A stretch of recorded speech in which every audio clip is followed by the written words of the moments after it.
Vanakkam, Namaste, Sitaram, and welcome to this video, where we are going to talk about ashes, bhasma, vibuti.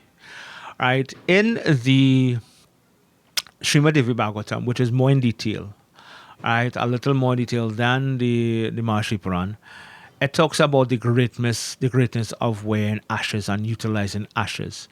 Now, the greatness of using ashes that comes from the Agnihotra, ashes that is from a marriage homam, or any particular great sadhana, any great particular sadhana in this aspect that has samid. This is a more or less different types of wood that has been used, like you say mango, pitch pine, neem, bilva, right, and so forth. Even up to tulsi wood is used also in that, right? And the different types of samagri, different leaves and so forth, and resins like loban and google and whatever and so forth, ghee and such. When these particular items have been charged with different type of mantras, and depending on the type of mantras and because of the different deity or different deities that you're worshiping, when these things has been utilized and burnt out, the ashes is more or less that much potent that it can be used. And in the Srimad Devi Bhagavatam, it talks about the use of ashes. If one uses ashes, as in using ashes upon their forehead or bathing themselves with ashes, it talks about taking ashes and applying it with cold spring or river water and mixing it into almost like a paste and applying it to yourself after you have taken bath in that river or that stream that you went by and took the cold water to add to the ashes and applying it relieves a lot of dosha, a lot of sins that you have whatever occurred, a lot of problems that you might be facing.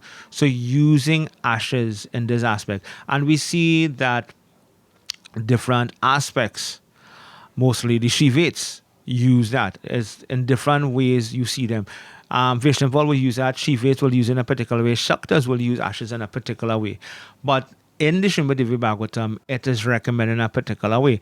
It is recommended to be used as in having bathed oneself or immerse oneself into the ashes in this aspect to relieve whole bodily, right, to remove ashes, to remove whatever dosha, whatever problem that you may have in your life, whatever blockages, and using these ashes that has been mounted by via mantras and using different types of wood, specialized wood that is useful for different sadhanas and different pujas, can aid you and more or less, clear your path for whatever dosh that you may be having. So ashes up to that point is thing, and it is stated that you use your ashes in doing different in the morning sandhya, the midday sandhya, and the evening sandhya doing devotions.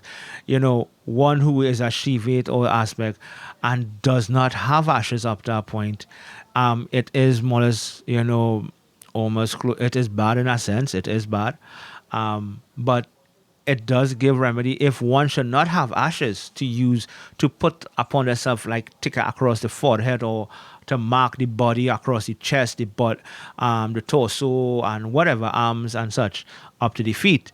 One can use what it will dust, but we are looking at dirt. You take dirt from a very clean spot that might be from a temple, that be from a very clean riverside, or a very clean, serene part of a forest, or a garden that is very much well kept, or from the grounds of a temple or holy place, and you can use that to do tilak in aspect, right? So before you do any of your morning, your midday, or your evening sandhyas or sadhanas and so forth. So we see bhasma plays a very vital role.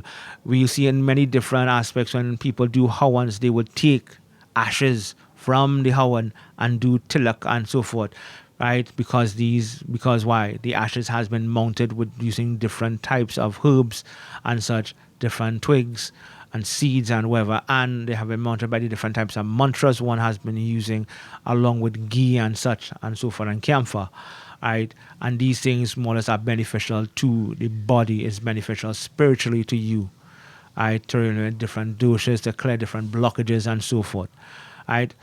In Shivatri, we see they will be offering bhasma to Mahadev when doing Abhishekam. Some people, different variations, different temples, that is one of their offerings. Some may not necessarily do it, they may not have it, but a lot of people will be doing it also. Once they have it in stock, they will use it as an offering or part of the Abhishekam aspect to do, because there is more or less a bhasma or vibuti Abhishekam, which is that in itself.